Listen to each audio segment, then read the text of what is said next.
Contrairement aux idées reçues, il y a beaucoup d'arbres en France. Des chênes, des pins, etc. Et ce n'est pas forcément le cas dans certains secteurs de la savane africaine. Et ce jour-là, le soleil brille dans toute la savane. Il faut dire que ce n'est pas un jour comme les autres. Tous les animaux, sans exception, sont attendus au rocher du lion. À leur arrivée, ils sont accueillis par une lionne, la reine Sarabi.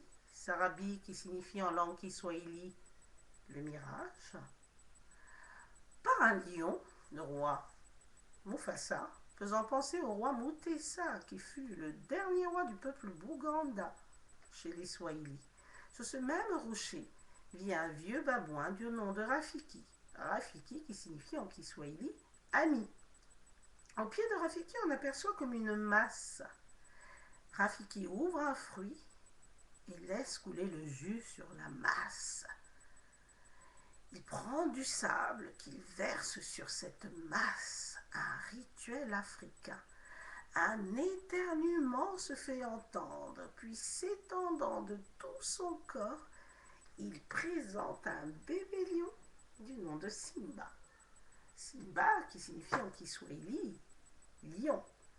Des acclamations fusent pour saluer la naissance du petit prince. Une seule absence est cependant remarquée, c'est celle de Scar, le frère du roi. Scar est malade de jalousie, savoir qu'un jour Simba montera au trône. Zazu, c'est l'oiseau de confiance du roi, un petit calao.